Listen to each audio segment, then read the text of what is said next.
This is a Samsung Galaxy Note 10, and I've been using this phone for quite a while. I've been using it since the later half of 2025 into 2026, and I've been using it up to this day here as a secondary device, just to have it on me, my main phone's charging or whatever, or to do my business. I just keep it on this, to keep it from my personal phone. But I've been using it a while, and here are my thoughts on using this phone in 2026 if that's what you decide to do. So first thing I want to start with is just how beautiful this phone is. The design is very much still modern. I have a S22 Ultra as my main phone, and it's practically identical from the front. The whole punch at the front here is, you can notice the size difference. It's a bit larger, but it's not too bad. And the bezels on this are pretty thin as well, except for the chain. It does look a little it does look a little bigger, but it's really not that big. If you overall, just once you get immersed in the phone, it's fine, so don't pay that in mind. But yeah, we have to talk about the display first.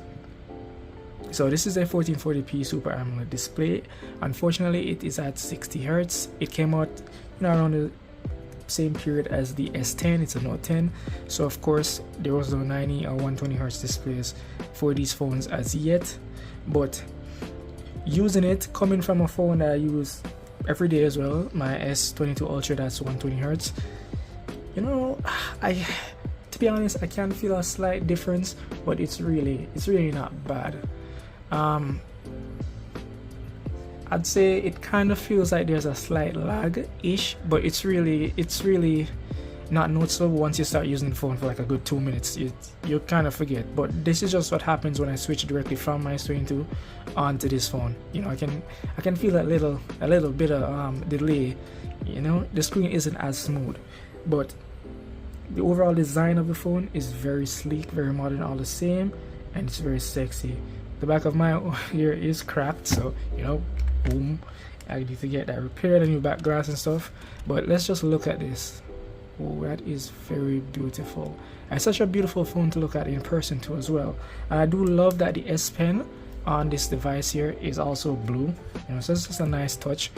So yeah, the S Pen 2 as well, part of the device is a make or break for a lot of people, because this is the deciding factor for a lot of people that decide to go with a Note or the Galaxy phones nowadays.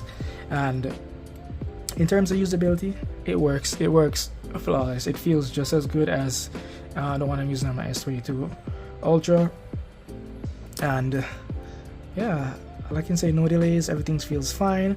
Writing notes, superb.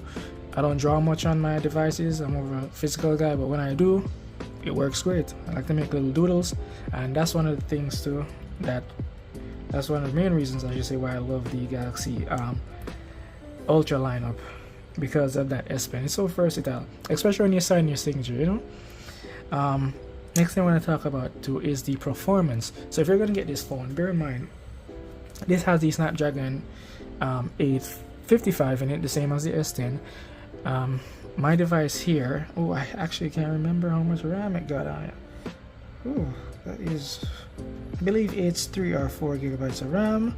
And using it daily in your social media scrolling, this is something I always have to talk about. Social media scrolling, TikTok, Instagram, whatever. It's great. It's great. No lags, no hiccups.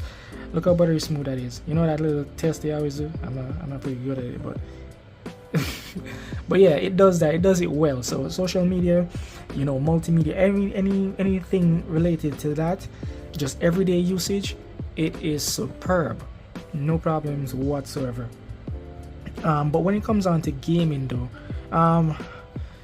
alright, so you will start to notice the age on a device like this. Say you're playing simpler games, Free Fire, or a few games I have on here, Wild Rift, Call of Duty Mobile, excellent. Call of Duty still works perfectly fine on the LG V30, and this is a Snapdragon 835, 2 generations before the 855 chip here. So it's games, most of the games that I play, or that most people will play, they work flawlessly, they work great. So the thing is though, if you're planning on playing newer games or more demanding games, let's say you're playing PUBG New Slate, or that actually works pretty well too as well. I'm trying to think of a demanding game that I know may give it some trouble, or you won't get a smooth 60. Genshin Impact, that's one. Don't expect the smoothest gameplay. Remember, the phone is aging. You'll probably get 50 something FPS, close to 60. You can tweak the settings all the time, but remember, the lower you go down in the settings, it could affect visuals and etc. if you want that performance boost. But overall gaming is pretty fun on this phone because it still feels smooth. The display, I don't know what it is about Samsung displays, it just has this smoothness to it that I really like. It just makes your finger slide across display. Whatever the reason that is, I love it, and this phone is no exception.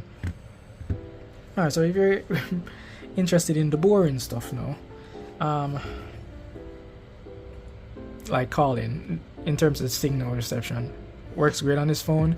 I haven't had any dropped calls. They can hear me just fine. The speakers, let me see if I can find something that you hear. The speakers, they are, I'd say they're surprisingly decent. They're not as loud as I would have hoped. I'm assuming the Note 10 Plus, I've never used a Note 10 Plus, but I'm assuming the Note 10 Plus is much better in terms of the overall volume coming from these speakers. Let's just try to play. We got an ad. Alright, the video got cut there, but here's the sound of the speakers. Let me just turn this up.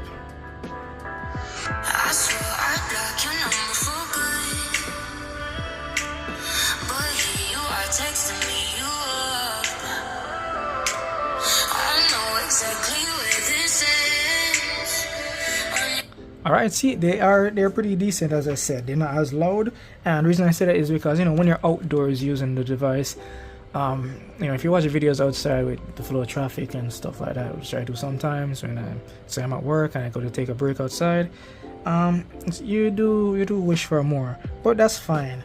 But overall, this phone here, using it in 2026 and beyond, as of right now, it's great. It's a decent choice. It's really not bad. And to say that you need more than this in a smartphone for it to be usable, I'd have to be lying, because using this, you really don't need new smartphones. Maybe if it's for the AI features, this doesn't have that much.